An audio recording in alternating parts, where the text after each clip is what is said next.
Ladies and gentlemen, please rise and remain standing for the presentation of our colors provided by the United States Air Force Color Guard.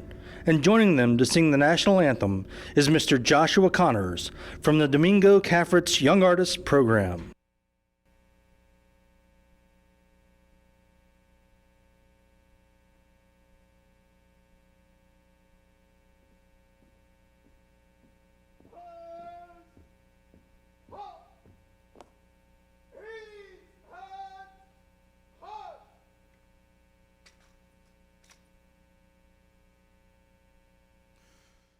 Oh, say, can you see by the dawn's early light what so proudly we hailed at the twilight's last gleaming, whose broad stripes and bright stars through the perilous fight o'er the ramparts we watched were so gallantly streaming, and the rockets regular, the bombs bursting in air, gave proof through the night that our flag was still there. Oh, say, does that star-spangled banner yet wave o'er the land of the free and the home of the brave?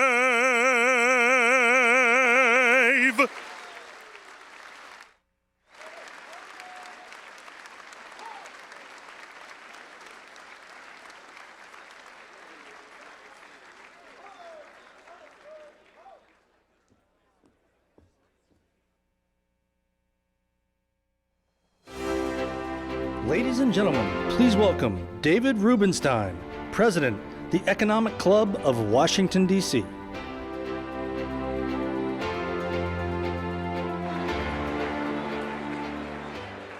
And everybody, please take their seats.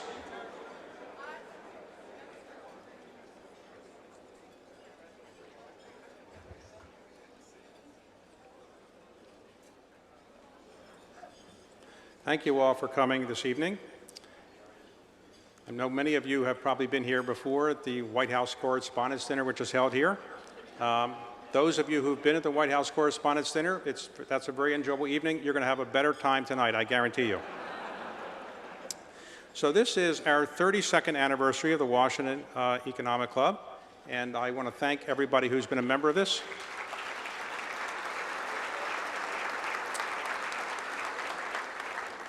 To be honest, I realized you didn't all come to celebrate the 32nd anniversary, as much as I'm sure you would like to have done so. You came to hear our featured speaker tonight, Jeff Bezos. Jeff, thank you very much for coming.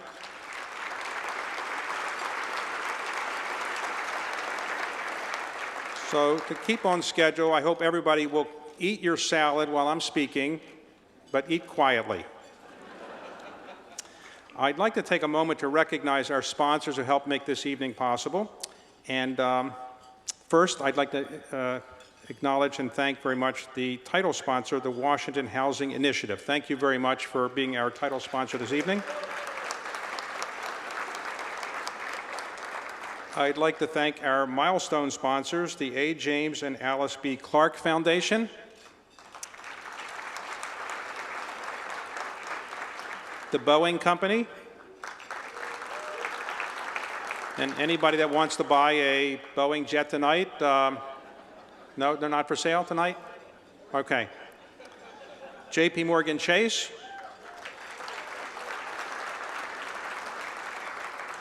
PwC, thank you. Our legacy sponsors, Accenture, thank you very much, Accenture. And then one of our legacy sponsors is Amazon Web Services. So thank you very much, Amazon Web Services. Then the Exelon Corporation, thank you very much. And the FedEx Corporation, thank you very much, FedEx. Our distinguished and tribute sponsors are listed in the dinner program. Please take a look at that if you have a chance to do so. We have everybody in this room, by definition, is a distinguished person. So if I went through everybody's name, we'd be here till about 4 a.m. So I can't mention every distinguished person, but let me mention a small fraction of the distinguished persons we have here. First, I'd like to ask the ambassadors who are here to stand when I announce your country, and please hold the applause until all the ambassadors are standing. So let me first ask the ambassador from Singapore, stand, ambassador from Singapore, thank you.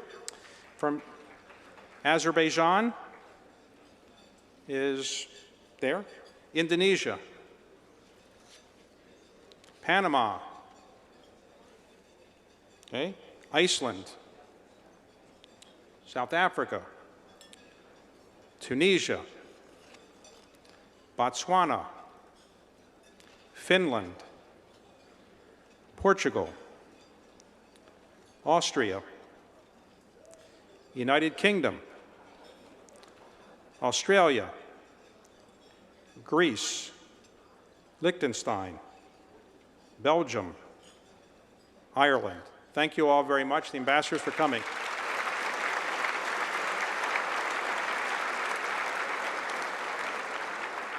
I'd like to acknowledge the presence of the Postmaster General. Where is she? Postmaster General is here, and thank her for coming. The U.S. Permanent Representative to the OAS, thank him for coming. The GSA Administrator. Also here tonight is the Governor of the State of Maryland, Larry Hogan. Where is the Governor? Thank you.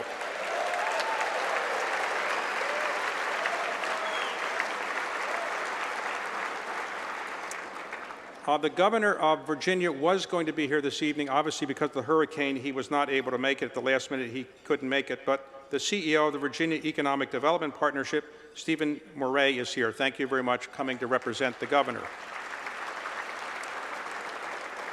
I'd like to acknowledge the presence of the Mayor of the District of Columbia, Muriel Bowser. Thank you.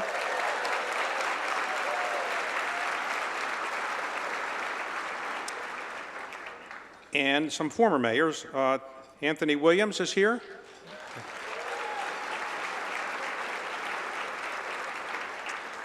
Adrian Fenty is here.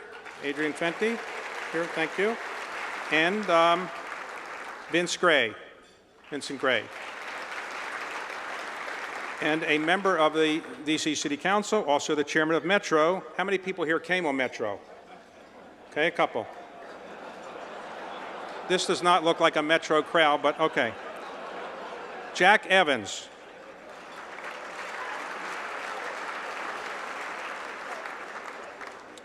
I'd also like to acknowledge the parents of our special guest here this evening. Mike and Jackie Bezos are here. Thank you.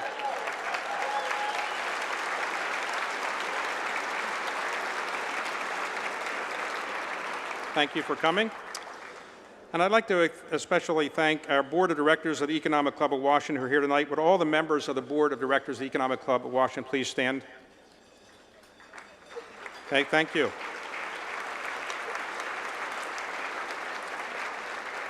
Now, the Economic Club of Washington, as I said, started 32 years ago. It was conceived by Bob Linnos. My most immediate predecessors as the president were George Mitchell, former senator, and Vernon Jordan. Vernon Jordan asked me to take this position about 10 years ago. He locked the doors in the room and said, if you don't take this position, I'm never opening the door. So he's very persuasive, so I took the position, and I want to thank Vernon for persuading me to do it. And Vernon is not here tonight, but Vernon has done a spectacular job for the Economic Club of Washington and for so many other things. So thank you, Vernon. The idea for having the Economic Club of Washington was actually an idea that was taken to Bob Linnos 32 years ago by Dr. Joan Abramson. Is she here? I think she is. Could you stand up, please? She is here somewhere. Back there. Thank you. And we have several charter members of the club who've been with it since its inception 32 years ago. Ken Sparks, who is a founding officer. Ken is here somewhere. Steve Harlan, Tim Coughlin, and Jimmy Lemon. Thank you all for getting this off the ground. So, for those who don't know, the Economic Club of Washington is a nonprofit, nonpartisan organization designed to bring together business and other economic leaders of the Washington metropolitan area. We do other things beyond that. We have scholarship programs. We have other things to help the economic area. And we were going to let a number of people hear about some of the things we do this evening. And so I hope when you hear about this, you'll recognize the Economic Club of Washington is a unique type of club. It's one that all of the members are very proud of what we've achieved. We are very honored that Jeff Bezos is here this evening. Our 25th anniversary event was honored by the presence of Warren Buffett, who you might hear from a little bit later. And it is my honor now to introduce Carol Melton, the first Vice President of the Economic Club of Washington, D.C. Carol? Thank you, David, and good evening, everyone. First, I want to congratulate David for the over 100 interviews he's done with global leaders in business, politics, economics, and world affairs as our club president for the past 10 years. In fact,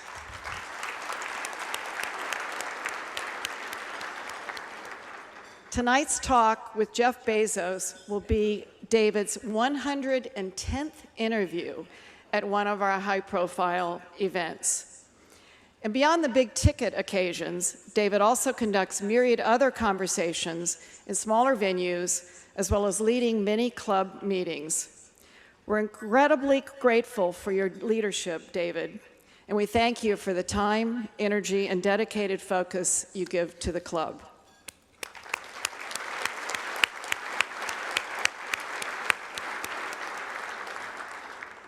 And I also want to congratulate all you club members who are here for your consistent support, and that has helped propel our organization to become an even stronger presence in the greater Washington community. Your contributions have helped stimulate awareness of the club as a premier forum for global leaders to share their perspectives on the most important issues of our time. I encourage you to take a look at the annual report that's at your table for more information on the club's history. And remember also to take the challenge coin that we've created to memorialize this evening's celebration. In just a moment, we'll hear from JBG Smith CEO Matt Kelly about the Washington Housing Initiative. But first, we hope you'll enjoy this short video about the club. Thank you.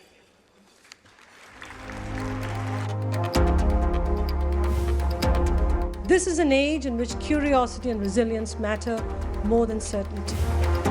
If you look at American history, there's always a tension between Wall Street and Main Street.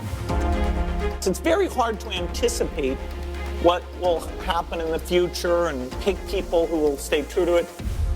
The American economy has done wonderfully. I mean, if you take the 20th century, the Dow started at 66 and it ended at 11,400. I'm just bullish on the U.S., and I think we should celebrate a little bit the fact that this country is coming back. So I bought a lot of stock, and the stocks have gone up tremendously. I feel like such a genius every day, up, up, up. If you believe that U.S. economic engagement is important in a volatile place in the world, then the U.S. has to show up. BP welcomed the Paris Agreement, and for years now, we've been determined to be part of the climate solution. I would love to see NASDAQ continue to grow its role as being kind of the center of the financial markets. If you're not investing in Israel, anyone here not investing in Israel? Invest in Israel. You should. We're now 32 years old. We have about 800 plus members. We had about 400 about 10 years ago. The members are very important people in the Washington business community. We attract a good number of people to all of our events.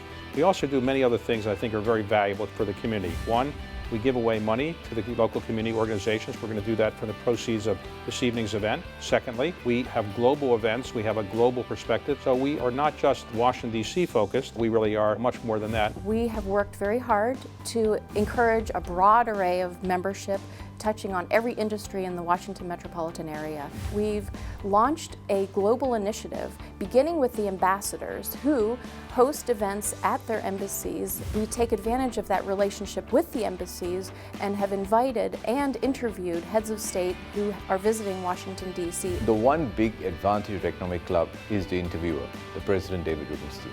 My Prime Minister has done many events over here in Washington, D.C. Often it's usually people just finding the immediate news headline. With David, it was an opportunity to go more in depth, more into a deeper conversation. Several other leaders have spoken at the Economic Club. Each one goes beyond the headline. I think that's very useful and valuable for members of the Economic Club and valuable for ambassadors to allow their leaders to put across that perspective. What has increased and deepened member experience has been the engagement with the embassies in Washington. For companies that are multinational companies, global companies, it has really added to the benefits that they see from the club of being able to have opportunities to engage with people outside of the Washington arena and to the larger global space. I get more and more people around town, business leaders around town saying, hey, how do I become a member of the club? And I think it's part of, you want to be in the room where it happens with the people that are making it happen. And that for me is what the club is. This year, 2018, represents the 10th anniversary of the David Rubenstein Economic Club of Washington Scholarship Program. We have awarded some 442 scholarships totaling more than $5.4 million.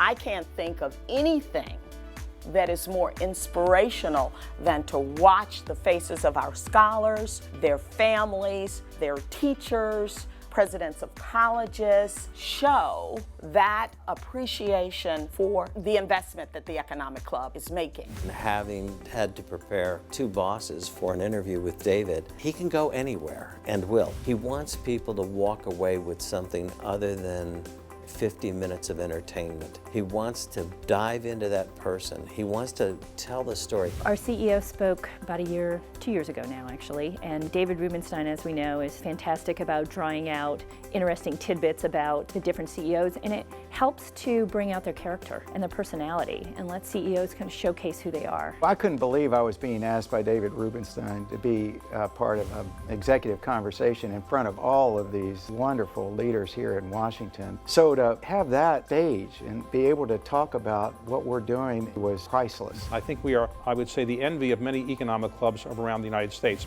but it's really due to the participation of people in the Washington business community. If they were not participating, they weren't involved, then obviously we wouldn't be successful.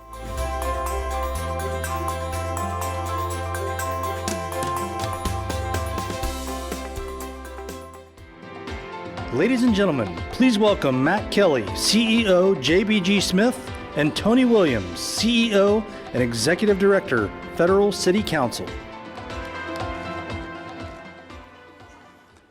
Thank you, Carol, and thank you to the Economic Club, David and Jeff, for this very special event. JBG Smith, on behalf of the Washington Housing Initiative, is very proud to be the title sponsor of such an impressive gathering, and it's an especially heartwarming bonus for me to see so many of our current and prospective happy customers together in one room. We launched the Washington Housing Initiative this year to address the shrinking supply of affordable workforce housing in our market, an issue that is absolutely critical to Washington's continued economic growth. Urban infill development and strong population and job growth have left a hole in our housing market for middle-income workers, the lifeblood of our economy and the heart and soul of our labor force. Middle-income renters struggle to afford housing and often don't qualify for existing affordable housing programs. This drives workers far from current employment centers and risks the long-term loss of employers to other markets altogether, both of which constrain growth. There are two truths that the business community needs to understand about this issue. Number one, government and philanthropy alone cannot solve it. And number two, housing is as important as education when it comes to accessing the labor and talent that we need to grow our local economy. Together with Tony Williams, through his able leadership of the Federal City Council, we are bringing local businesses, governments, nonprofits, and investors together throughout the metro area to address this urgent need and we encourage business leaders to get involved and to help us tackle this critical issue. Thank you.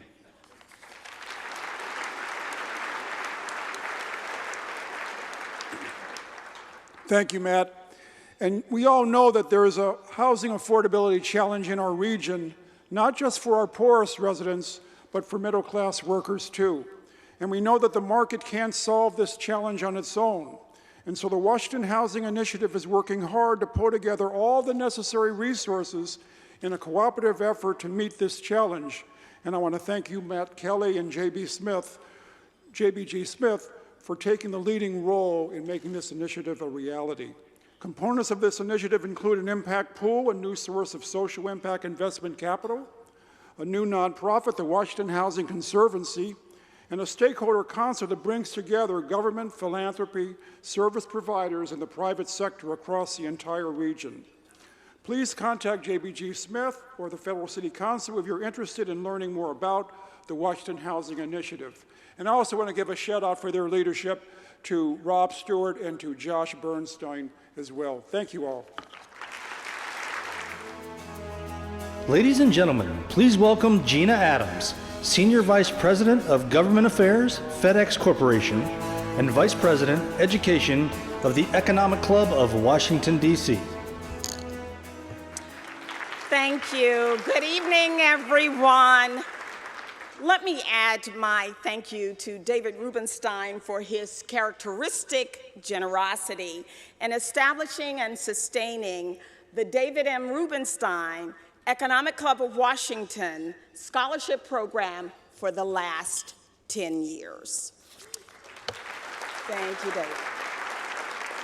This evening, we are awarding a total of $600,000 in community grants and scholarships funded from the proceeds of tonight's dinner. So thank you very much. Tonight, another $500,000 in community grants will be awarded to regional organizations that have a clear focus on the education of underserved youth in the greater Washington community. A special task force was formed of Economic Club board members, and this group coordinated the process of evaluating and awarding these community grants to 10 organizations at $50,000 each.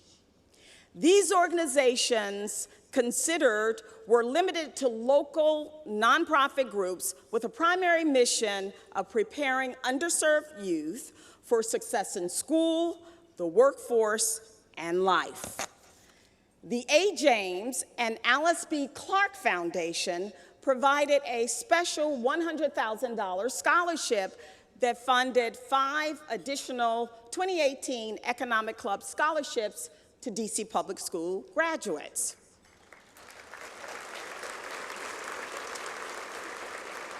Joining me on stage to announce tonight's grants will be Joe Del Gurcio of the Clark Foundation, Rob Robertson of J.P. Morgan Chase, and Terry McClements of PwC.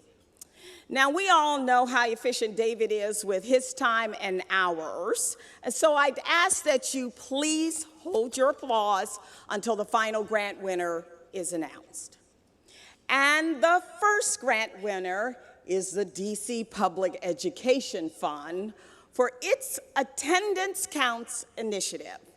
Starting this school year, DC Public Schools will launch a significant research-based effort to address chronic absenteeism. This includes a partnership with Harvard University to test new strategies and ultimately determine the most effective ways to get kids to school regularly and consistently throughout the year. The next winner is Bishop John T. Walker School for Boys. This tuition-free independent school of the Episcopal Diocese of Washington serves boys from Southeast Washington, D.C. and Prince George's County.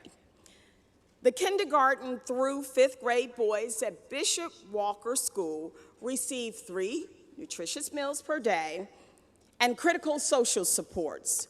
These are key aspects of the school's mission to alter the educational and social trajectory of children from traditionally underserved communities and prepare them for leadership and service in their communities and well beyond. Thank you very much.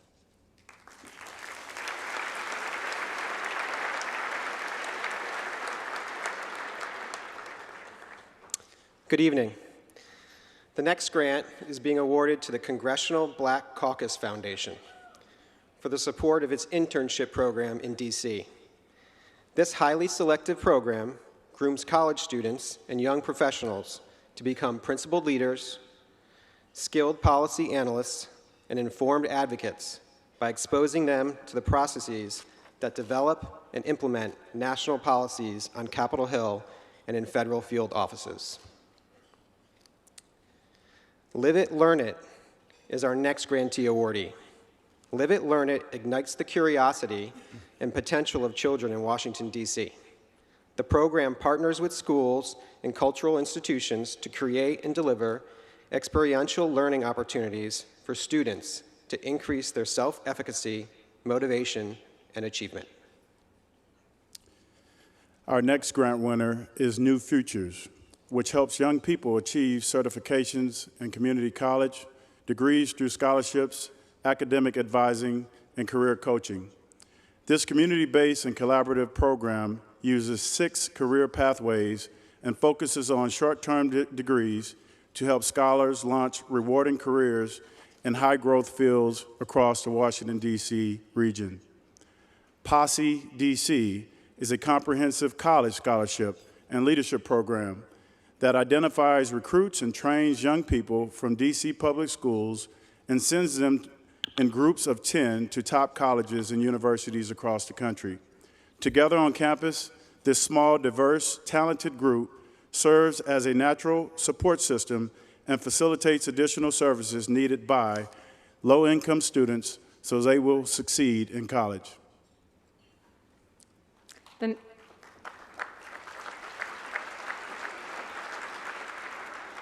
The next grant recipient is Capital Partners for Education, which is in its 25th year serving low-income DC students by providing a structured continuum of one-to-one mentoring, academic support, and career preparation services to equip them with the skills and experiences necessary to succeed in college and excel in today's workforce. The next grant will support the expansion of College Track into Ward 8, where a center will be established this fall to serve DC area students. College Track works with students in high school to make sure they are well prepared for college. They help their scholars minimize student loan debt, secure internships, and limit the need to work while in college, all in order to prepare them to succeed in the 21st century economy. Ready for Work Champions for Career and College-Ready Graduates in Prince George's County is an initiative of Venture Philanthropy Partners. This project is creating a holistic, collaborative, and sustainable strategy for students to progress through school and into the workforce. Its goal is to prepare over 2,700 students in Prince George's County for career and college by 2021, with about 400 graduates in the pipeline each year thereafter. Teach for America DC region finds, develops, and supports a diverse network of teachers and leaders in DC, Prince George's County, and Northern Virginia. Teach for America builds clusters of talented educators in schools impacted by educational inequality, helping strengthen student outcomes through improving the way schools work. Will our grant winners in the audience please stand so we can recognize you with a round of applause?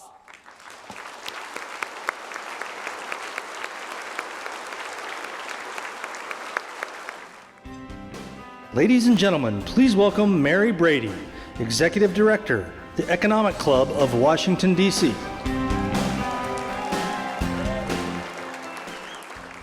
Thank you.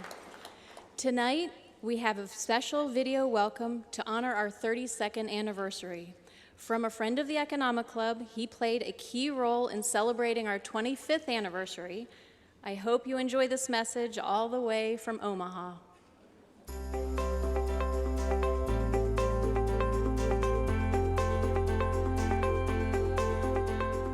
Good evening. Tonight you're in for a treat. Almost a century ago, two superstars used to square off against each other in Griffith Stadium, not far from where we are here, and the whole world watched. Walter Johnson, the big train, the greatest pitcher of his time, faced Babe Ruth, who changed baseball. And tonight we have, metaphorically, we've got Johnson and Ruth back here. And the pitcher is David Rubenstein.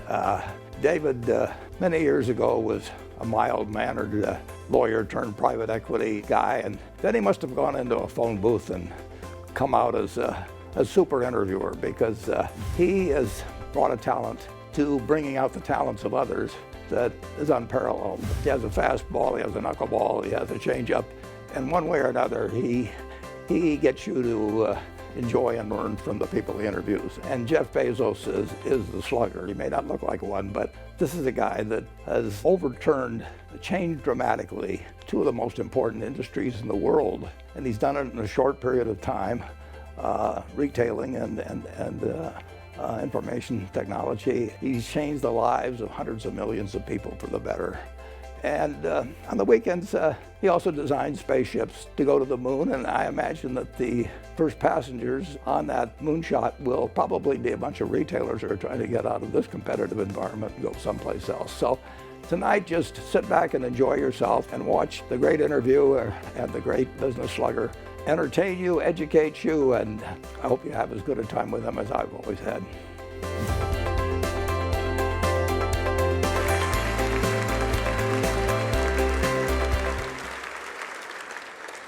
Now, please enjoy your dinner. We'll be back in just a little bit with David Rubenstein and our special guest, Jeff Bezos.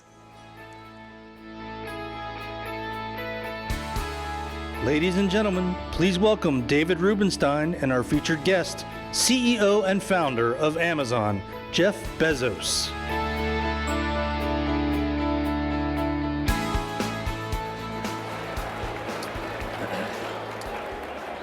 Hey, can I have everybody's attention, please? Thank you. Everybody, please keep eating quietly if you're eating. So, Jeff, thank you very much for coming. Thank you, David. It's great to be here. So, let's start by me asking you this. We announced that you were coming here in May. Since that time, your stock is up by about $250 billion.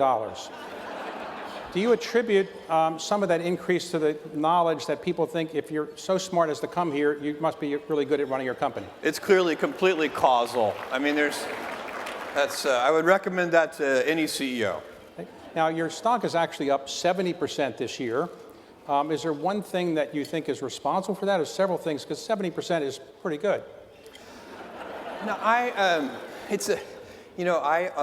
have been lecturing. We have all hands meetings at Amazon, and for 20 years, ever since we've been public, 21 years now, in 1997, at almost every all hands meeting, I say, look, when the stock is up 30% in a month, don't feel 30% smarter. Because when the stock is down 30% in a month, it's not going to feel so good to feel 30% dumber. And that's what happens. You know, the great quote that Warren Buffett brings up all the time, but Benjamin Graham said, which is, in the short run, the stock market is a voting machine. In the long run, it's a weighing machine. And what you need to do is operate your company in such a way, knowing that it will be weighed one day, and just let it be weighed. Never spend any time thinking about the daily stock price. I don't. Okay, so as a result of going up 70% this year, you have become the wealthiest man in the world. Is that a title that you really wanted, or not? Is it a burden? I can assure you I have never sought that title. And it was fine being the second wealthiest person in the world. That actually worked fine. I would say it's something people naturally are curious about. You know, it's a kind of an interesting curiosity, but it's not. The thing, I would much rather if they said like, you know, inventor Jeff Bezos, or entrepreneur Jeff Bezos, or, you know, father Jeff Bezos. Those kinds of things are much more meaningful to me. And it's an output measure. If you look at the financial success of Amazon and the stock, I own 16% of Amazon. Amazon's worth roughly $1 trillion. That means that what we have built over 20 years, we have built $840 billion of wealth for other people. And that's really what from a financial point of view, that's what we've done. We've built $840 billion of wealth for other people. And that's great. That's how it should be. You know, I believe so powerfully in the ability of entrepreneurial capitalism and free markets to solve so many of the world's problems. Not all of them, but so many of them. So you live in Washington State, in Seattle, or outside of Seattle. Now, the man who was the richest man for about 20 years is named Bill Gates. Yeah.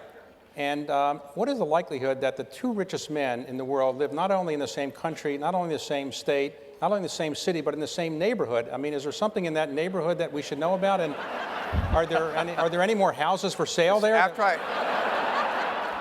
I saw Bill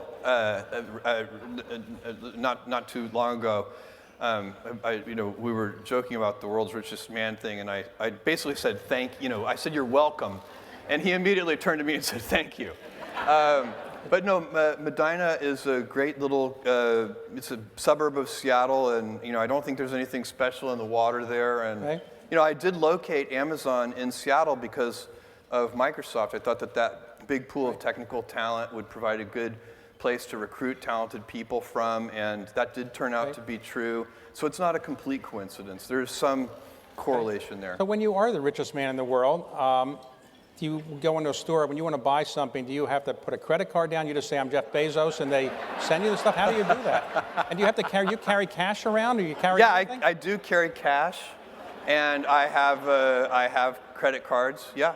And if your credit card... I have to show my driver's license, and But have you ever had a credit card denied? No, has that ever happened? I have. I've had my credit card denied. So what do you say when you say, don't you know who I am? I give them another credit card. I say, here, try this one. Okay. So earlier today, you made an announcement that is the most significant philanthropic gift you've made in this type. It was a...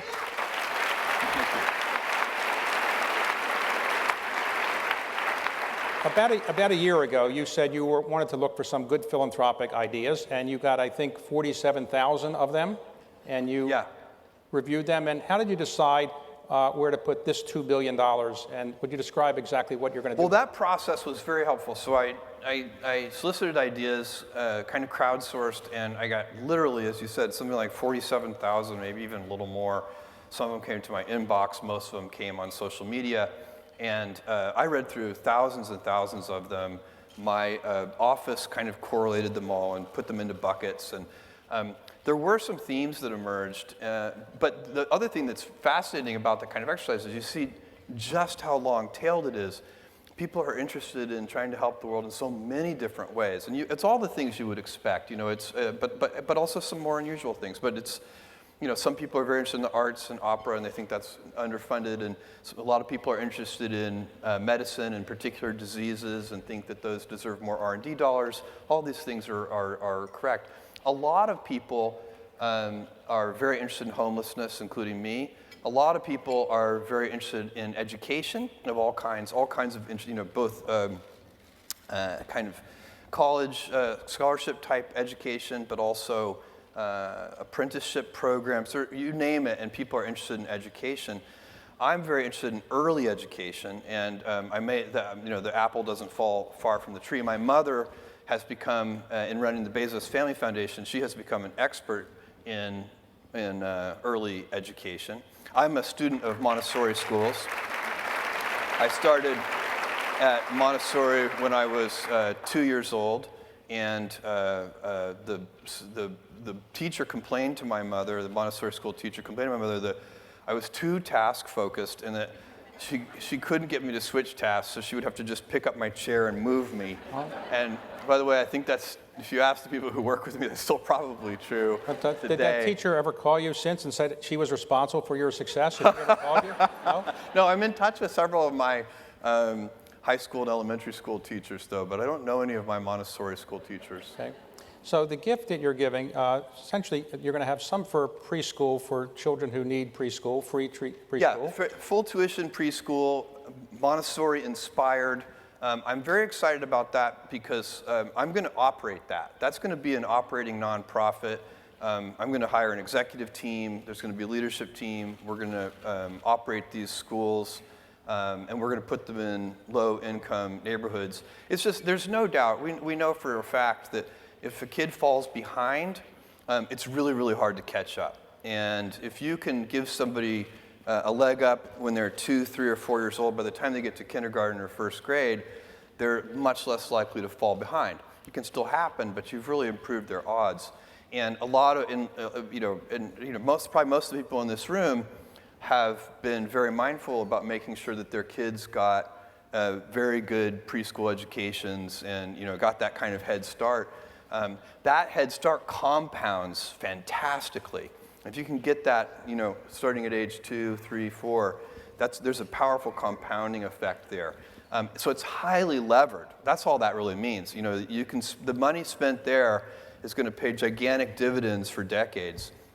So, and the other part of your gift will be to give awards out to... Yes, and that's going to be more traditional grant-making philanthropy. So there, I'm going to identify, with the help of a team, I'm going to identify that we're going to hire, be a full-time team, identify and fund, vet and fund family homeless shelters. And that will be, you said you would give an initial $2 billion. Yeah. You expect to add to that? Yeah, it's day one. Everything I've ever done has started small.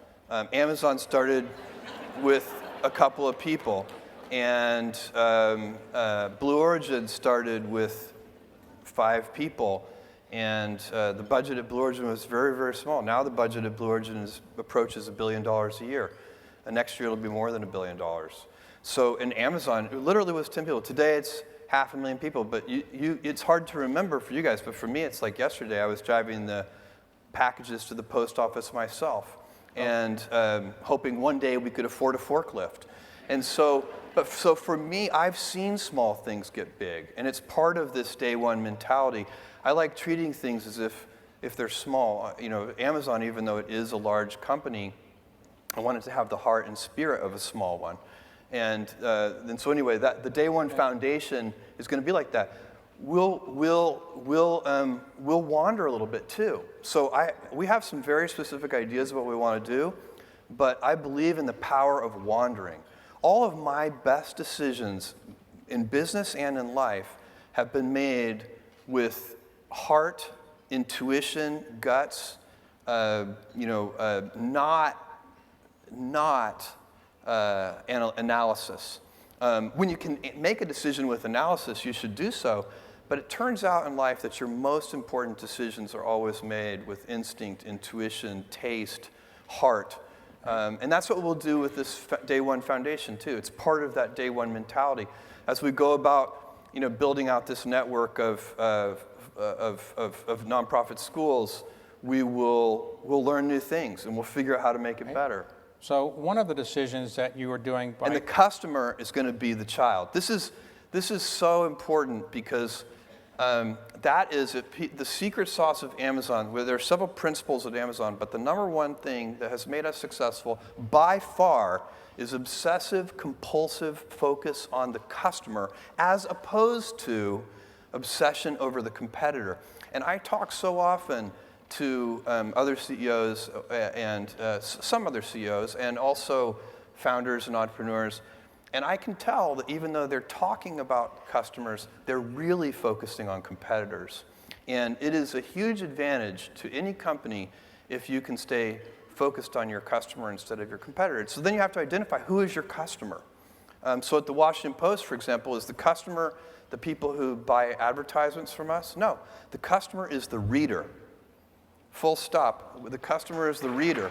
And then, by the way, where do advertisers want to be? Advertisers want to be where there are readers. So it's really not that complicated. You know, it comes around really well.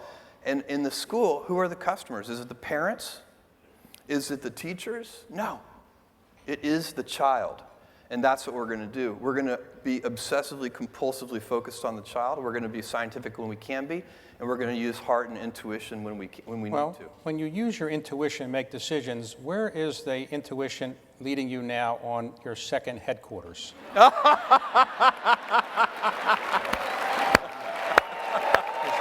right.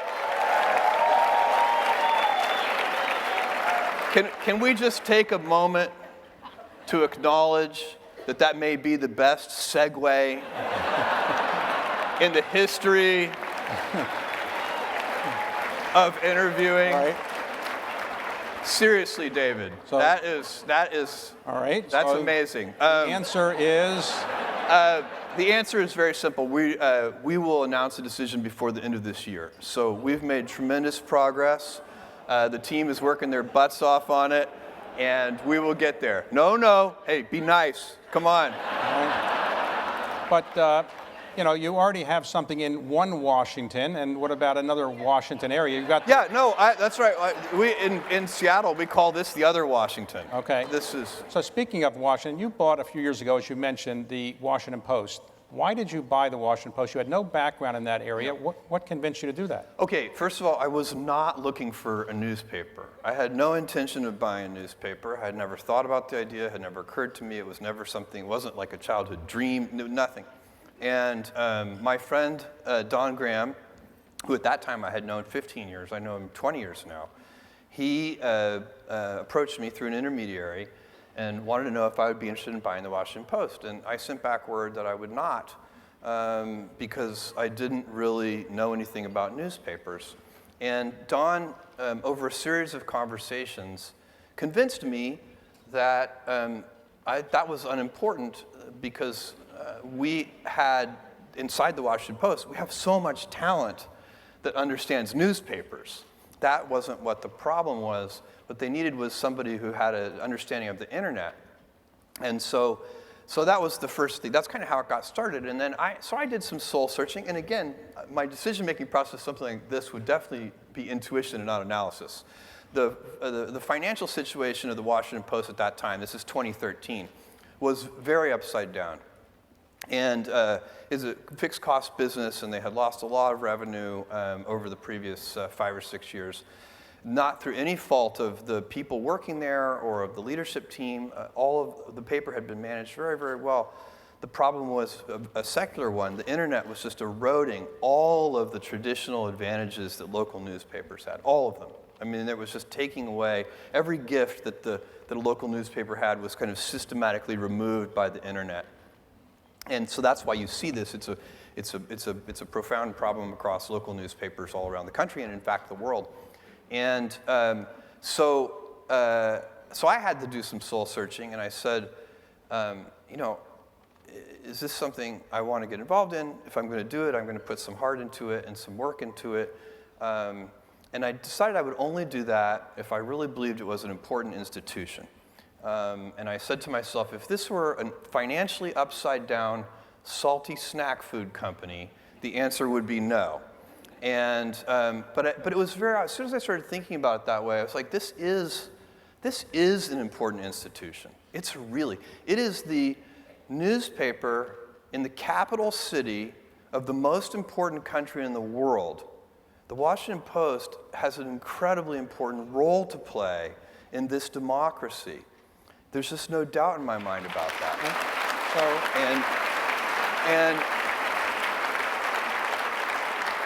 And so as soon as I had passed through that gate, I only had one more gate that I had to go through before telling Don yes, and that was I wanted to look myself, you know, be really open with myself and look in a mirror and sort of think about the company and be sure that I was optimistic that it could work because you know, if it were hopeless, that would also be not something I would get involved in.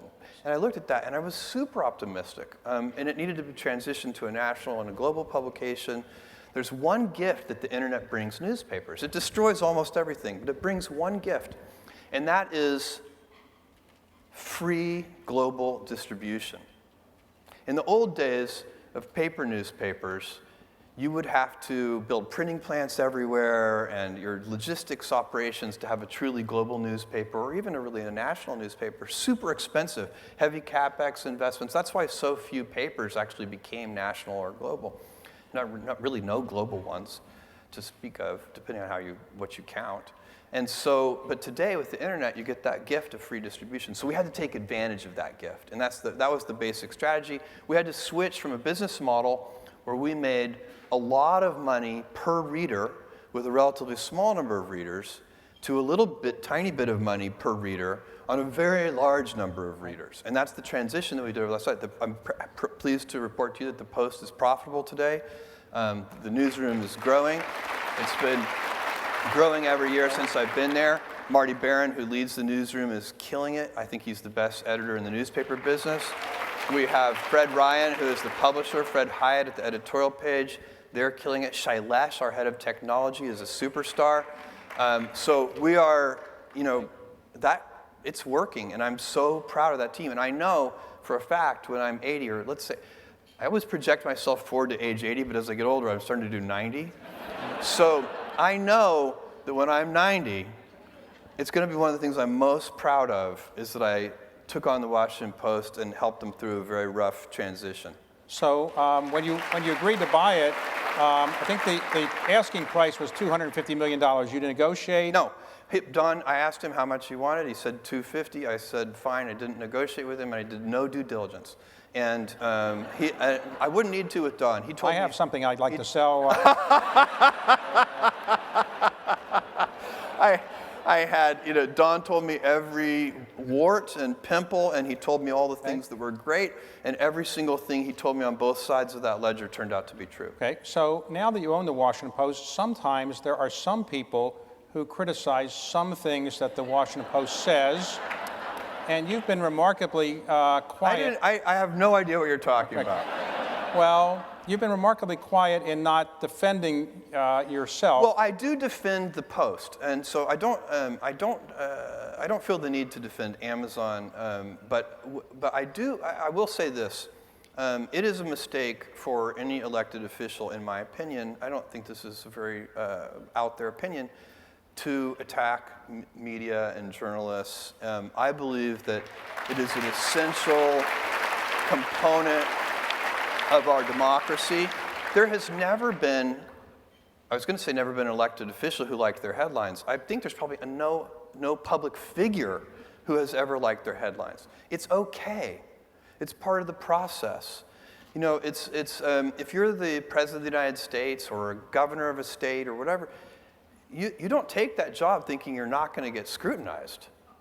You're going to get scrutinized, and it's healthy. And somebody very, what the president should say is, this is right, this is good, I'm glad I'm being scrutinized, and that would be so secure and confident. But it's really dangerous to demonize the media. It's dangerous to call the media lowlifes. It's dangerous to say that they're the enemy of the people. We live in a society where it's not just the laws of the land that protect us. We do have freedom of press. It's in the Constitution. But it's also the social norms that protect us. It works because we believe those words on that piece of paper. And every time you attack that, you're eroding it a little bit around the edges. Now look, I don't want to be dramatic here. We are so robust in this country, the media is going to be fine. We're going to push through this. And by the way, Marty Barron would tell you, this is a super important point. He will always say, when he meets with the newsroom, I've heard him say it many times, I say it myself when I meet with journalists at the Washington Post. Marty says, the administration may be at war with us. We are not at war with the administration. Just do the work. Just do the work. That's Marty's phrase. And, so you have, I didn't mention the president, but you mentioned the president. So since you mentioned the president, have you met the president? He was a lawyer, wasn't he? Right. So you've met the president on a couple occasions, and you talked to him very much. Does he call you in for lunch or dinner? Not that much? Well, I'll keep my conversations with the president to myself. But yes, I've had a couple of conversations with him. And this doesn't make you think you want the job yourself, though, right? It's not a job you would ever aspire to. Are you asking me if I would run for president? Yes. I'll be your VP. You run. You run. Well, no, I think you'd be a better candidate. But, Jeff, let's talk about how you came to the situation where you are today. So you grew up in Texas initially. Yes. I was born in Albuquerque. All right. But I left when I was 3 or 4 and I moved to Texas. You moved to Texas, and from early age, were you a pretty smart student, and your teachers tell you this, you were good, or? I have always been academically smart, and that, by the way, the older I get, I realize how many kinds of smart there are. There are a lot of kinds of smart. There are a lot of kinds of stupid, too. But there are, I see people all the time who I know they wouldn't have gotten A+ on, their calculus exams, but they're incredibly smart. But yes, I was a very good student. Right, so you ultimately moved to high school in Miami. Yes. And then you were valedictorian of your class. Yes. And then you gave a speech as the valedictorian saying you thought we should colonize space or something like that? I did. It was 1982. I graduated from high school in 1982. Big public high school, Miami Palmetto Senior High, go Panthers. And there were 750 kids in my graduating class. And I loved high school. I had so much fun. We had, I lost my library privileges because I laughed too loudly in the library. And what about that laugh? Where did you get that laugh from? It is distinctive. I've had that laugh all my life. There was a not that short, there was a multi-year period where my brother and sister would not see a movie with me because they thought it was too embarrassing. But I don't know why I have this laugh. It's just, and I laugh easily and often. The people who know me, you ask my mom or anybody who knows me well, and they'll say, if Jeff's unhappy, wait 5 minutes. And I can't maintain unhappiness. I guess I have, good serotonin levels or something. So you graduated as valedictorian. You decided to go to Princeton. How come you decided to go to Princeton? Because I wanted to be a theoretical physicist. And so I went to Princeton, and I was a really good student, as I pointed out already. I got A+ on almost everything. I was in the honors physics track, which starts out with 100 students, and by the time you get to quantum mechanics, it's like 30. So I'm in quantum mechanics. I think this is like junior year, and I've also been taking a bunch of computer science classes and electrical engineering classes, which I'm also enjoying. And I can't solve this partial differential equation. It's really, really hard. And I've been studying with my roommate, Joe, who also is really good at math. And the two of us worked on this one homework problem for 3 hours and got nowhere. And we finally said, we looked up at each other over the table at the same moment. We said, Yo Santa. Because Yo Santa was the smartest guy at Princeton. And we went to Yo Santa's room, and he was Sri Lankan. And in the Facebook, which was an actual paper book at that time, his name was 3 lines long, because I guess in Sri Lanka, when you do something good for the king, they give you an extra syllable on your name. And so he had a super long last name, the most humble, wonderful guy. And we show him this problem. And he looks at it, he stares at it for a while, and he says, cosine. And I'm like, what do you mean? He's like, that's the answer. And I'm like, that's the answer? And he's like, yeah, let me show you. So he brings us into his room. He sits us down. He writes out 3 pages of detailed algebra. Everything crosses out, and the answer is cosine. And I said, listen, Yo Santa, did you just do that in your head? And he said, no, that would be impossible. 3 years ago, I solved a very similar problem, and I was able to map this problem onto that problem, and then it was immediately obvious that the answer was cosine.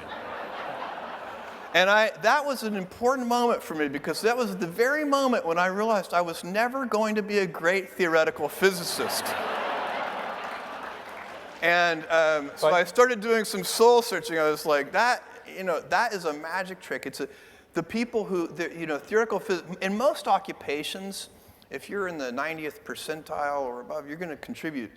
In theoretical physics, you've got to be like one of the top 50 people in the world, or you're really just not helping out much. You know,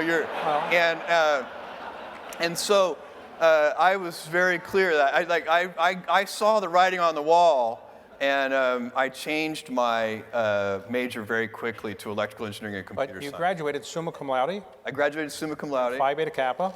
Phi Beta Kappa. And then you went into the highest calling of mankind, finance. Yes. I went to New York City, and I ended up working at a quantitative hedge fund run by a brilliant man named David Shaw, D.E. Shaw & Co. And I started there when there were only 30 people. When I left, there were about 300. And David is still one of the most brilliant people I've ever met. I learned so much from him. I used a lot of his ideas and principles on things like HR and recruiting and what kind of people to hire when I started. It's a very, very good, well-known hedge fund, and you were a star there, as I understand. What propelled you to say, I'm quitting this, I'm going to start a company selling books over the internet, and I'm going to do it from Seattle? Where did that idea come from? I came across the fact, so this is 1994, nobody has heard of the internet. Very, very few people. It was used at that time mostly by scientists and physicists and things like that. We used it a little bit at D.E. Shaw for some things, but not much. And I came across the fact that the web, World Wide Web, was growing at something like 2,300% a year. This is in 1994, and anything growing that fast is, even if its baseline usage today is tiny, it's growing so fast, it's gonna be big. And so I looked at that and I was like, there's gotta be, I should come up with a business idea and that get, on the internet, and then let the internet grow around this, and we can keep working on it. And so I made a list of products that I might sell online, and I started force ranking them. And I picked books because books is super unusual in one respect, which is that there are more book items in the book category than there are items in any other category. There are 3 million different books active and in print around the world at any given time. So the founding idea of Amazon was to build universal selection of books. The biggest bookstores only had 150,000 titles. And so that's what I did. And I hired a small team, and we built the software. I moved to Seattle. Why'd you pick Seattle? Because of Microsoft? Yeah, it was 2 things. The largest book warehouse in the world at that time was nearby in a town called Roseburg, Oregon, and then also the recruiting pool that was available from Microsoft. And when you told your parents you were going to quit D.E. Shaw, where you were successful, making presumably a fair amount of money, and you told your wife, Mackenzie, that you're going to move across the country, what did they all say? They were immediately and reflexively supportive right after they asked the question, what's the internet? Right. And so, no, but this is right. With your loved ones, you bet on them. You're not betting on the idea. You are betting on the person. When I told my boss, David Shaw, that I was going to do this thing, he went on a long walk with him in Central Park, and he said, finally, after a lot of listening, he said, you know what, Jeff, this is a really good idea. I think you're onto a good idea here, but this would be a better idea for somebody who didn't already have a good job.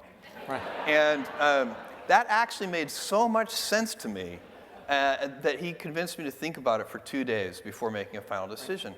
And that was, and it's one of those decisions that I made with my heart and not my head. And I basically said, I don't want to regret, when I'm 80, now 90, I want to have minimized the number of regrets that I have in my life. And most of our regrets are acts of omission. They're things we didn't try. It's the path untraveled. Those are the things that haunt us. Well, and so anyway, I have one of those that relates to this. I know what you're going to say. When you were trying to get the bibliography of books in print to sell, you went to a company that my firm owned. Baker & Taylor. Baker & Taylor, which had started in 1839, never made a profit since 1839. It was always break even. And as I understand it, the salesman was told by you that you would give them a small piece of the company you were starting. You'd have a lot of cash. Our salesman said, no, we don't want a piece of a company. We want some cash. So you gave some cash.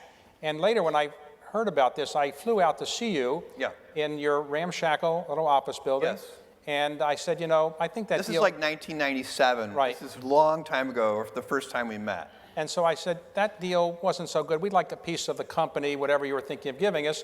And you were actually very gracious. You didn't say, get out of here, I don't need you anymore. You said, look, I don't really need you, frankly, but you were helpful in the beginning, so we'll cut up the deal and I'll give you a little piece of the stock. Yeah. And you did, and that stock today is worth about $5 billion. Yeah. Unfortunately, we sold it right at the IPO. Yeah. So, but it's a testament to your character that doesn't bother you. well, it does bother me. I mention it I think about it every day. Every day. But I do remember when I went out there, you had your desks were tabled. You had like doors where we still do. And you were telling me that you had to go deliver the books to the post office yourself. I don't still deliver to post office, but I was doing that for years. And I was packing boxes on my hands and knees. In the first month, I was packing boxes on my hands and knees on the hard cement floors. And with somebody else standing next to me, kneeling next to me, we're packing. And I said, you know what we need? Knee pads. This is killing my knees. And this guy packing alongside me said, we need packing tables. And I was like, oh, that's the most brilliant idea I've ever heard. And the next day I went and bought packing tables, and it like doubled our productivity. So where did the name Amazon come from? Earth's biggest river, Earth's biggest selection. Okay, that seems simple. Was that an easy choice, or were there other candidates? Well, the first name I named it Cadabra. It's really hard to impress upon you how small this beginning was. But when I was driving to Seattle, I wanted to hit the ground running. I wanted to have a company incorporated, and I wanted to have bank accounts set up. And so I called a friend, and he recommended his lawyer to me. It turned out this guy was actually his divorce attorney. But this guy incorporated the company for me and set up bank accounts, and said, I need to know what name you want the company to be for the incorporation papers. And I said, this is over the phone, I said Cadabra, like abracadabra, but I just said Cadabra. And he said, cadaver? And I was like, okay, that's not going to work. And but I'm like, go ahead with Cadabra for now, and I'll change it. And so like 3 months later, I changed it to Amazon. Okay. So what propelled you to sell things more than books? I mean, obviously, if you're only selling books today, you wouldn't be the richest man in the world, presumably. It's the idea that you're selling other things. When did you first get the idea to sell other things?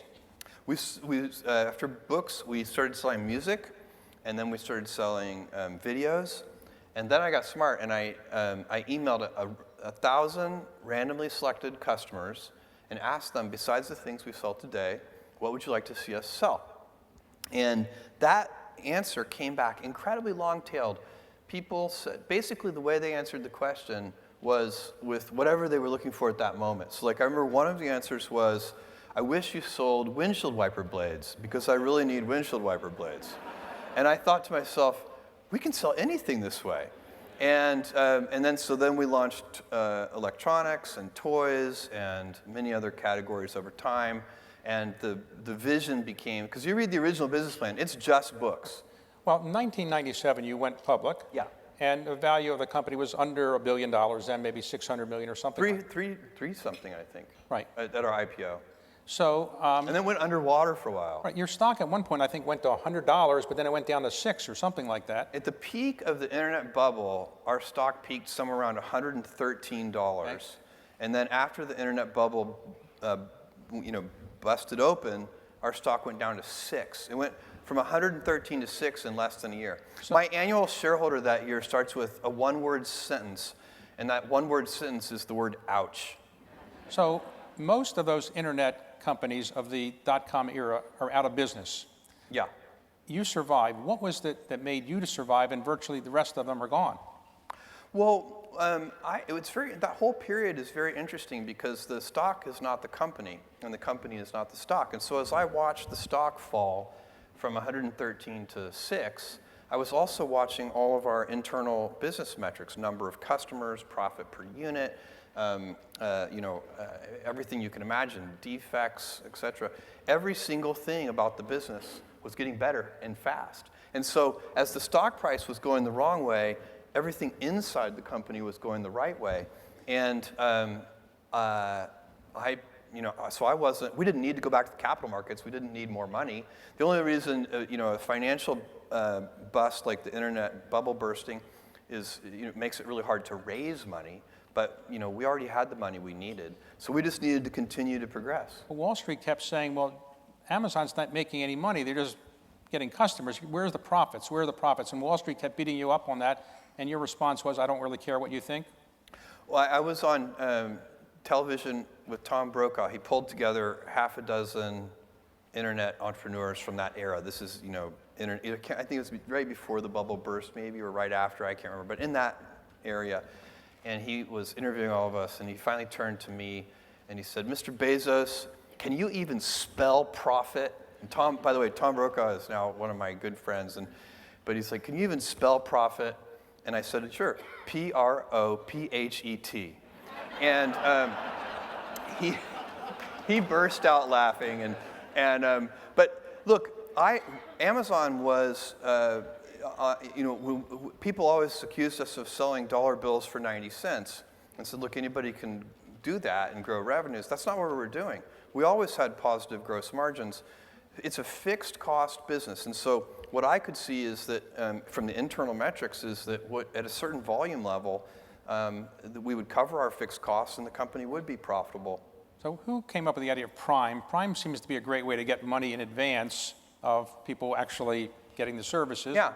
Whose idea Actually, was that? it's very interesting. So like many inventions inside of a team, and I love team inventing is my favorite thing. So I tap dance into the office. I love Amazon. I have so much fun there. I love Blue Origin. I love the Washington Post. But Amazon is my full-time job. And I get to invent. I get to live 2 to 3 years in the future. And most of the invention we do there is, somebody has an idea, and then other people improve the idea, and other people come up with objections why it can never work, and then we solve those objections, and it's a very fun process. Prime, there were a couple of things. One of our board members, Bing Gordon, always wanted us to have a loyalty program, and he would bring this up at every board meeting, and and the loyalty programs that we would think about were things like frequent flyer mile programs, which don't really work in a business like Amazon, in my opinion. There are a lot of reasons that they work for airlines, but that's different. And there are structural differences. So we kept thinking, but we're always wondering, what could a loyalty program be? And then actually kind of a junior software engineer came up with this idea, not as a loyalty program, but this idea that we could offer people kind of an all-you-can-eat buffet of fast, free shipping. And when we modeled that, so then the finance team went and modeled that idea. And the results were horrifying. That we would offer unlimited shipping. Shipping is expensive. And customers love free shipping. So at this point, we already had something called free Super Saver shipping, where we would, in exchange for letting the product go very slow to you, and in exchange for having a certain minimum order threshold size, then you could get free shipping. But this was going to be no order threshold, so you could buy a single $20 item or a single $10 item, and free 2-day shipping. And when we modeled this, it didn't look pretty. But we could see, again, back to that, you have to use heart and intuition. There has to be risk-taking. You have to have instinct. All the good decisions have to be made that way. You do it with a group. You do it with great humility. Because, by the way, getting it wrong isn't that bad. That's the other thing. When we make mistakes, and we've made doozies like the Fire Phone and many other things that just didn't work out, we don't have enough time for me to list all of our failed experiments. But the big winners pay for thousands of failed experiments. So you try something like Prime, and it was very expensive at the beginning. It cost us a lot of money, because what happens when you offer a free all-you-can-eat buffet? Who shows up to the buffet first? The heavy eaters. It's scary. It's like, oh my God, did I really say as many prawns as you can eat? Oh. And so that is what happened. But surely we could see the trend lines. We could see that all kinds of customers were coming, and they appreciated that service. So that's what led to Prime. So, by the way, when you have your team together... By the way, if either of my answers are too long, you're sensing this audience. Cut me off. All right. So, I'm not used to cutting off the richest man in the world. I'm not going to do that. So, So let me ask you this. You're killing me, David. When you sit around, you just said that you sit around with your team and so forth, but you don't like meetings before 10 a.m. No. You like to get 8 hours of sleep, and you don't like PowerPoints. Explain all that. Why is that? Okay, so I like to putter in the morning. I get up early. I go to bed early. I get up early. I like to putter in the mornings. I like to read the newspaper. I like to have coffee. I like to have breakfast with my kids before they go to school. So I have my kind of puttering time is very important to me. And so that's why I set my first meeting for 10 o'clock. I like to do my high IQ meetings before lunch. Like anything that's going to be really mentally challenging, that's a 10 o'clock meeting. And because by 5 p.m., I'm like, I can't think about that today. Let's try this again tomorrow at 10 a.m. And so then on sleep, I get 8 hours of sleep. I prioritize it, unless I'm traveling in different time zones. Sometimes it's impossible, but I am very focused on it. And for me, I need 8 hours of sleep. I think better. I have more energy. My mood is better, all these things. And think about it. As a senior executive, what do you really get paid to do? As a senior executive, you get paid to make a small number of high-quality decisions. Your job is not to make thousands of decisions every day. So let's say that I slept 6 hours a day, or let's go really crazy and say I slept 4 hours a day. So now I just got 4 so-called productive hours back. So if I was going to, have, say, 12 hours of productive time during any waking day, now all of a sudden I have 12 plus 4, I have 16 productive hours. So I have 33% more time to make decisions. So if I was going to make, 100 decisions, now I can make 133 decisions. By the way, if I did that arithmetic wrong, I'm sorry. And so you make 133 decisions. Is that really worth it if the quality of those decisions might be lower because you're tired or grouchy or any number of things? Now, it's different if it's a startup company. I mean, you're really, when Amazon was 100 people, it's a different story. But Amazon's not a startup company. And all of our senior executives operate the same way I do. They work in the future. They live in the future. None of the people who report to me should really be focused on the current quarter. I always tell people, sometimes I get, we'll have a good quarterly conference call or something, and Wall Street will like our quarterly results, and people will stop me and say, congratulations on your quarter, and I say, thank you. But what I'm really thinking is, that quarter was baked 3 years ago. Right now, I'm working on a quarter that's going to reveal itself in 2021 sometime. And that's what you need to be doing. You need to be out sort of, 2 or 3 years in advance. And if you are, and then why do I need to make 100 decisions a day? If I make like 3 good decisions a day, that's enough. And they should just be as high quality as I can make them. Warren Buffett says he's good if he makes 3 good decisions a year. And so, so I really believe that. So I can't remember, your question was like a triple compound question. Right, so I think I got at least 2 of the 3. So let me ask you this. Okay. You have revolutionized retail, and people buy so many things over the internet. People are obsessed with buying things over the internet. By the way, when you buy over the internet, Amazon, do you ever get the wrong orders? Anything ever wrong? What do? Do you call up and complain, or you don't have any problems? No, I'm a customer of Amazon, hopefully like all of you in this room. Is there one person full-time who services your account? If there's anyone in this room who's not an Amazon customer, see me right afterwards, and I'll walk you through it. It's I have problems sometimes, and I treat them like the same way I treat a problem that I would get from a customer. My email address is famous, and I keep it, and I read it. It's jeff@amazon.com. I don't see every email that I get anymore because I get too many, but I see a lot of them. And I use my curiosity to pick out certain emails. So I'll get one from a customer, and there's a defect. We've done something wrong. Usually people are writing us, not always, but usually they're writing us because we've screwed up their order somehow. And so I'm looking at this, and for some reason, something seems a little odd about that one. And so I'll ask the team to do a case study and find real root cause, or causes, it's usually causes, real root causes, and then real root fixes. So that when you fix it, you're not fixing it for that one customer, you're fixing it for every customer. And that process is a gigantic part of what we do. So I would treat if I have a failed order or some bad customer experience, I would treat it just like that. So you've revolutionized retail, as I say, but now you are in the bricks and mortar business. You bought Whole Foods. Yeah. What was the theory behind buying something that doesn't sell things over the internet? Well, we're very interested in physical stores, and I've been asked for years, we ever open physical stores? Literally 20 years I've been asked that question, and I always say yes, but only when we have a differentiated offering, something that's not me too, because that space, physical stores, is so well served. If we offer a Me Too product offering, it's not going to work. And it's also just, we're not very good at that. Whenever we've tried dabbling in something that's a Me Too service, we tend to get beaten. It doesn't work. Our culture is much better at pioneering and inventing, and so we have to have something that's different. And that's what Amazon Go is. It's completely different. The Amazon bookstore, completely different. And we have ideas about how to merge Prime and Whole Foods to make that. Those are still rolling out. You haven't seen them yet.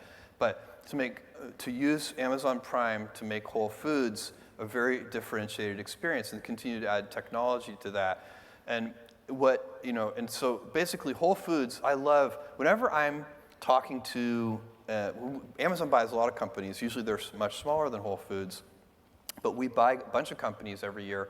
And I'm always trying to assess, when I meet with the entrepreneur who founded the company, I'm always trying to figure out one thing first and foremost. Is that person a missionary or a mercenary? And the mercenaries are trying to flip their stock. The missionaries love their product or their service and love their customer and are trying to build a great service. By the way, the great paradox here is that it's usually the missionaries who make more money. And you can tell really quickly just by talking to people. And when I met John Mackey, who's the founder of Whole Foods, it's a missionary company. He's a missionary guy. And so what we're going to be able to do is take some of our resources, some of our technological know-how, and expand the Whole Foods mission. They have a great mission, which is to bring nourishing food to everybody, organic, nourishing food to everybody. And but we have a lot to bring to that table in terms of resources, but also in terms of operational excellence and in terms of technology know-how. Now, one of the other companies you started within your company, which is technologically a superior company, is Amazon Web Services. Where did that idea come from? AWS has been, we started it, I don't know, a long time ago now, 15 years ago, and worked on it behind the scenes for a long time, and then finally launched it. It has become a very large company, and at AWS, we completely reinvented the way that companies buy computation. So traditionally, if you're a company and you needed computation, you would build a data center. And you'd fill that data center with servers, and you'd have to upgrade the operating systems of those servers and keep everything running, and so on and so on. None of that added any value to what the business was doing. It was kind of price of admission, undifferentiated heavy lifting. And what we saw at Amazon is we were doing that. We were building data centers for ourselves, just like that. And what we saw is there was tremendous waste of effort between our applications engineers and our networking engineers, the ones who run the data centers. And they were having to have lots of meetings and planning fleet sizes and all these non-value added tasks. And we said, look, what we can do is develop a set of hardened APIs that allow these two groups, the applications engineers and the networking engineers, to have roadmap meetings instead of these fine-grained meetings. And then we'll expose those APIs to the applications engineers, and they can just take as much compute resource as they want. And as soon as we hatched that plan, it became immediately obvious to us. We were just going to do that for ourselves. And as soon as we did that, it was immediately obvious that every company in the world was going to want this. And then a business miracle happened. This never happens. This is like the greatest piece of business luck in the history of business, so far as I know. We faced no like-minded competition for 7 years. It's unbelievable. And I'll give you, when I launched Amazon.com in 1995, Barnes & Noble launched BarnesandNoble.com in 1997. 2 years. That's very typical if you invent something new. We launched Kindle. Barnes & Noble launched Nook 2 years later. We launched Echo. Google launched Google Home 2 years later. When you pioneer, if you're lucky, you get a 2-year head start. Nobody gets a 7-year head start. And so that was incredible because, and I think it was a whole confluence of things. I think that the big established enterprise software companies did not see Amazon as a credible enterprise software company. And so we had this long runway to build this incredible, feature-rich, and it's just so far ahead of all the other products and services available to do this work today. And the team doesn't let up. This team, led by Andy Jassy, and Teresa's here somewhere. Where are you, Teresa? Teresa's, everybody here in Washington knows Teresa. But this team is just, they're killers. I mean, they're just innovating on the product side so rapidly, and they're running everything so well. I'm incredibly proud of them. But Amazon itself has virtually no competition in its online sales. So who is number 2 to you on online sales? There's virtually nobody. Our competition is where we elbow for customers is in the physical world. So in other words, when people are choosing between us, we're about 40% of online sales, but we're like, I don't know, low single-digit percentage of retail sales. So 97, 98% of sales, 85% of sales is still, or more, is still in the physical world. So that's where we face competition. But do you worry that the U.S. government might come along, or the European government, say, you're so big, you're so powerful, that even though you haven't done anything that is traditionally monopolistic, you're just too powerful, and some regulatory thing could come and impair your business? Well, here's what I think about that. I have a couple. I get asked this question frequently. I thought it was an original question. No, sorry. You do that sometimes, but that's not one of them. My view on this is very simple. All big institutions of any kind are going to be and should be examined, scrutinized, inspected. Governments should be inspected, government institutions, big educational institutions, big nonprofits, big companies. They're going to get scrutiny. It's not personal. It's kind of what we as a society want to have happen. So that's one thing. And I remind people internally when if they don't take this personally, that will lead you in a lot of wasted energy. This is just normal. It's actually healthy. It's good. We want to live in a society where people are worried about big institutions. So that's okay. And then the second thing I think is we are so inventive that whatever regulations are promulgated or however it works, that will not stop us from serving customers. So to really, under all kind of regulatory frameworks that I can imagine, customers are still going to want low prices. They're still going to want fast delivery. They're still going to want big selection. And so these things are so fundamental. Those are the things that we do. So I would say that. I would say one more thing, as long as we're talking about big companies, is it's really important that politicians and others they need to understand the value that big companies bring and not demonize or vilify business in general, or especially not business. Well, they shouldn't vilify big companies, and they shouldn't vilify business in general for sure. And the reason is simple. There are certain things only big companies can do. I've seen this the whole way. I know what Amazon could do when we were 10 people, and I know what we could do when we were 1,000 people, and I know what we could do when we were 10,000, and I know what we can do today when we're 500,000. And to give you a more vivid example of this, I love garage entrepreneurs. I invest in a lot of their companies. I know many of them, but nobody in their garage is going to build an all carbon fiber, fuel efficient Boeing 787. It's not going to happen. You need Boeing to do that. If you like your iPhone, you need Apple to do that. You need Samsung to do that. These are things that that are well-functioning. The entrepreneurial capitalism does those kinds of things very well. And then there are market failures where nobody takes care of then you look towards philanthropy and towards government. So you need different models for different things. But this world would be really bad without Boeing and without Apple and without Samsung and so on. So one of your passions is not just Amazon, but it's outer space and space travel and Yeah. Blue Origin. So you've started Blue Origin a little bit in secret, then you made it public.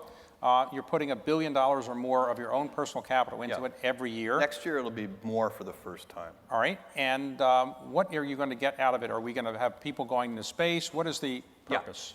This is this is the most important work I'm doing, and I have great conviction about that.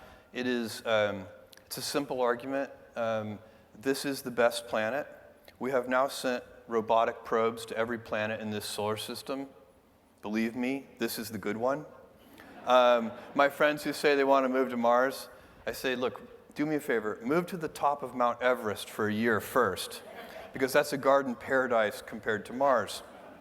And so this gem of a planet, we're finally, as a species, big enough to really impact it.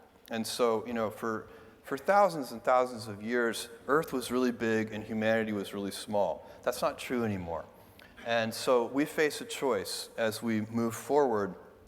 We're going to have to decide whether we want a civilization of stasis, which we could do. That's a legitimate choice. What does it mean? It means we will have to cap population. We will have to cap energy usage per capita. So people don't think about how much energy they use.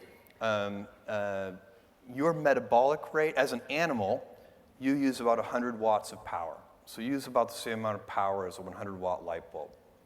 But your civilizational metabolic rate as a human living in the developed world, so now this is a developed world figure, is more than 10,000 watts of power. That's how much you're using when you know, just going about your life. All these lights and driving your cars and your vehicles and flying across the country and whatever you're doing that uses energy, you're using on average about 10,000 watts.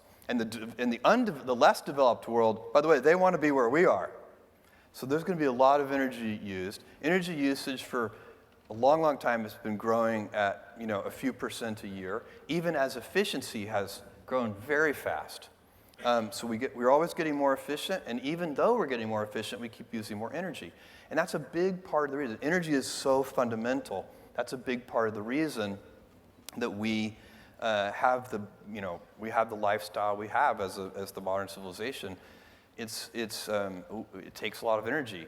And so do you want that to continue for your grandchildren and your grandchildren's grandchildren? In other words, I want my grandchildren's grandchildren to be using way more energy per capita than I am. And I would like to see not have a population cap. I wish there were 1 trillion humans in the solar system.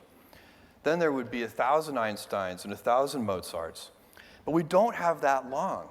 If you take current baseline global energy usage and compound it at just a few % a year for just a few hundred years, such is the power of compounding, you have to cover the entire surface of the Earth in solar cells. That is not going to happen. So as a result, that we can be sure of, that's not going to happen. So what will that lead to? It'll lead to stasis. I don't even think stasis is compatible with liberty.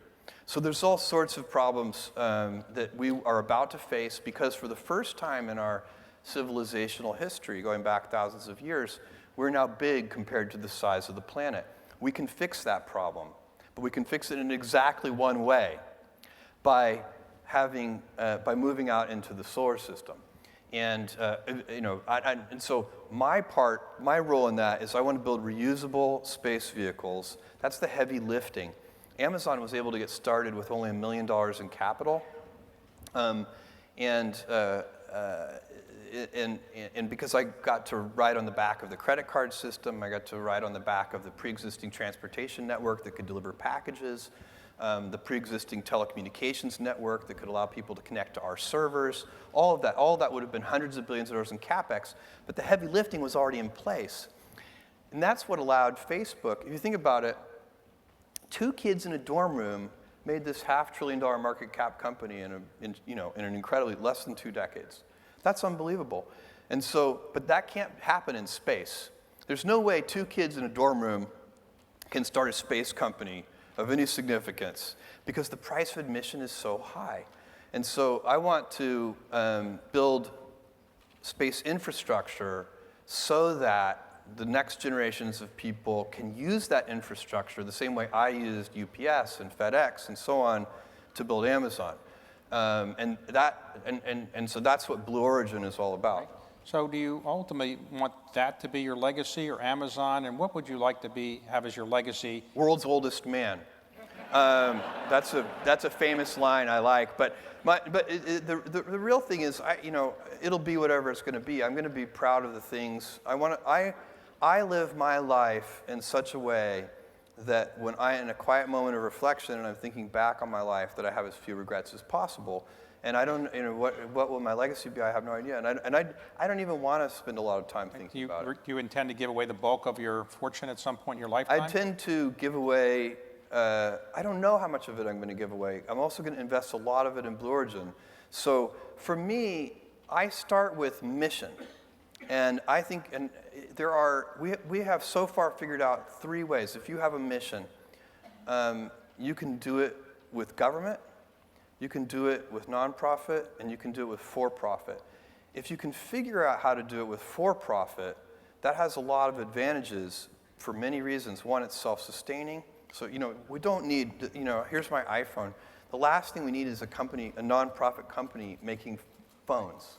It turns out there's a healthy, competitive ecosystem that likes to build these things. There's no market failure here. If, like the Gates Foundation, you look at, room temperature vaccines, there's no market for room temperature vaccines. Anybody who can afford a vaccine can also afford a refrigerator. And so you have to start solving problems like that have no market solution. And then you get to other things like the court system and the military and so on. You can't even figure out a nonprofit model. So the real answer to your question is, I'm going to give away a lot of money in a nonprofit model, but I'm also going to invest a lot of money in something that any rational investor would say is a really bad investment, which is Blue Origin, but I think it's super important. And if I can't make Blue Origin a for-profit thing, maybe I'll convert it to nonprofit at some distant point in the future. But that would be, I wouldn't want that. I want it to be a thriving ecosystem, more like UPS and FedEx. Well, the trick in living long is being healthy. How do you stay in shape? I exercise, which I enjoy. So for me, that's not a problem. And how do you deal with the wealth with respect to your children? I mean, how do you shield them from the effects of this enormous wealth? I don't really shield them. They're very, very mature. Kids are smart. They know what's going on. My oldest son, when he was 12, I asked him, do your classmates ever talk about this? He's like, oh, sure. So what do you tell them? He said, I tell them my life is normal to me. And I thought, wow, that's so profound, because everybody's life is normal to them. We all have that. We all share that. And when you took your oldest son to college this year, you carried his books up the steps like everybody else? Yeah, I helped him move in to his dorm and with my wife, and it was bittersweet. It was fun. It was also sad. I didn't get sad till the day before. So let's just close with your wife. We haven't mentioned her. Yeah. She's a Princeton graduate. She's a novelist, and she's been supportive of everything you're doing, right? Yeah. And you would like to say anything else about her? I was waiting for the question. Okay. We've been married 25 years. She also is a summa cum laude graduate from Princeton. We didn't meet there. We met in New York City at D.E. Shaw & Co., where we worked. We got engaged. We dated for 3 months. We were engaged for 3 months, and then got married. So our whole kind of dating engagement period was only 6 months long. I would like to take a moment to talk about my parents, if that's okay. You didn't ask me, but I would like to. They're here in the audience, and my parents are. Thank you, guys.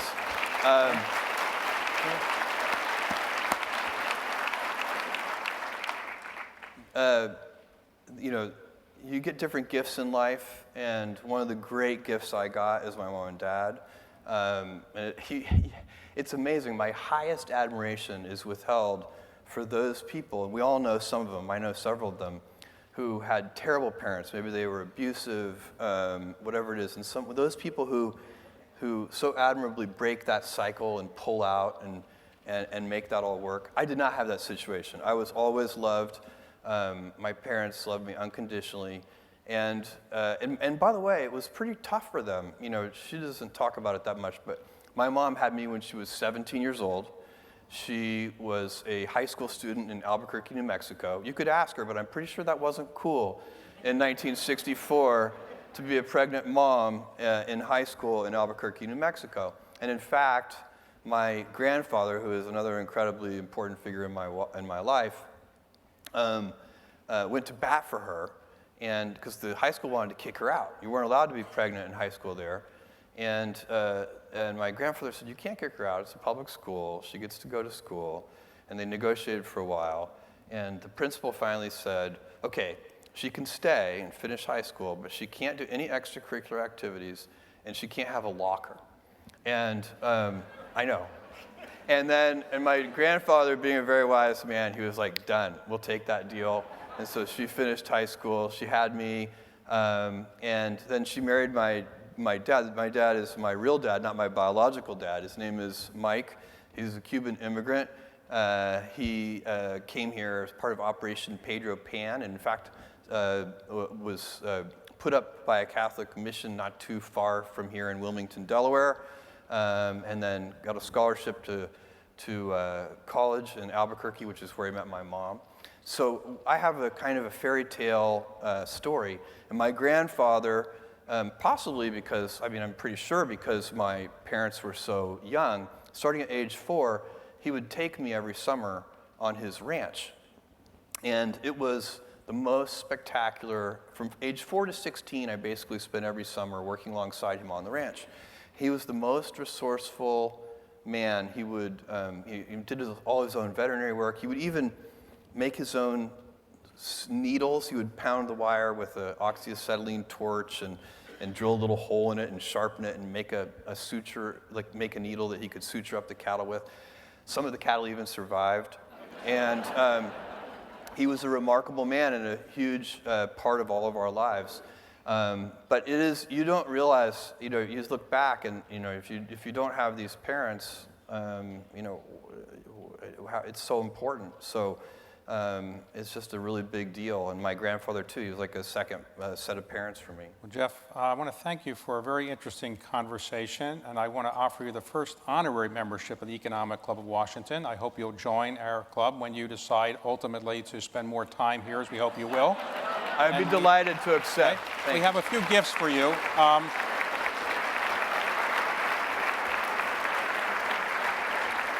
This is a copy of the original map of the District of Columbia as designed by Pierre L'Enfant. We hope you'll take this as a gift. We also have here a leather-bound copy of the first book ever sold on Amazon. Oh, wow. Fluid Concepts and Creative Analogies. Yeah, the Douglas Hofstadter book. You got it right. I am glad of that. And look at that. That's really cool.